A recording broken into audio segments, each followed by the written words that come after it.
Enfant, Manuel Valls, Stéphane Troussel, qui est le patron du département de la Seine-Saint-Denis, a fait une demande hier justement de dérogation pour les jeunes de son département parce qu'il dit attention, exactement comme ce que nous dit Rafik à l'instant.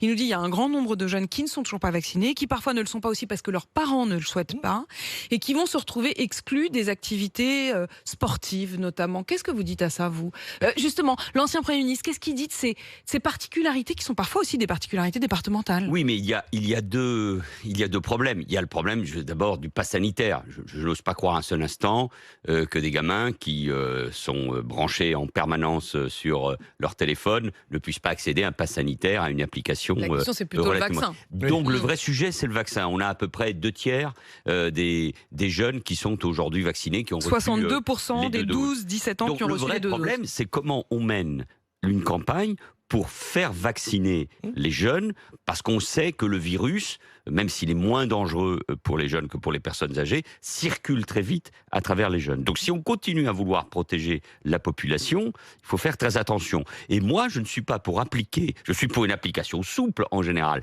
intelligente, avec les différents secteurs, et notamment tout le mouvement sportif. Mais en revanche, si en Seine-Saint-Denis on vaccine moins, je vois pas pourquoi il y aurait des dérogations. On a exactement le même débat dans un département ultramarin, celui de la Guyane, qui a fait un peu polémique, où les gens ne se vaccinent pas. Donc moi je crois il faut mener une campagne forte, puissante, auprès de ces populations qui sont éloignées souvent d'un certain nombre de services publics et donc d'une manière de responsabilité générale. Donc moi je crois que le rôle d'un élu, d'un ancien ministre, je pense à Christiane Taubira, du président du conseil départemental. C'est ce que j'allais vous dire, parce qu'on a entendu Christiane Taubira qui, à la question « Qu'est-ce que vous dites aux Guyanais qui aujourd'hui sont en effet dans une situation très périlleuse vis-à-vis du Covid et qui en effet se font moins vacciner ?» Qu'est-ce que vous leur dites? Elle refuse de les appeler à la vaccination. Un coup de gueule, c'est ça la gauche morale? C'est pathétique.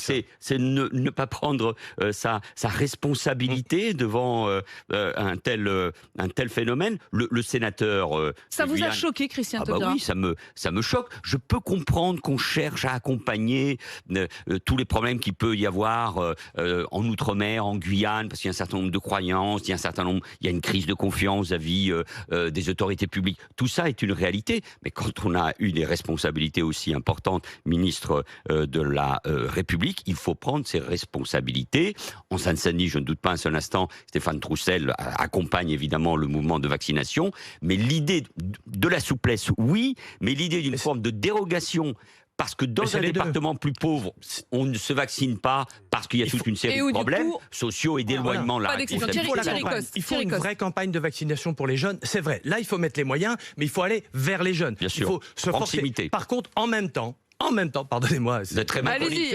C'est mon côté un peu macronien. En même temps, il faut une vraie souplesse, parce que sinon on va décourager, on va exclure un certain nombre de gens. On l'a bien vu, notre auditeur, il est malheureux, parce que c'est important. Ça fait des années qu'il travaille pour que les filles viennent. C'est essentiel. Le sport, et on l'a bien vu, même pour les adultes, c'était essentiel. Donc aujourd'hui, pour les jeunes, c'est une priorité. Il faut les deux.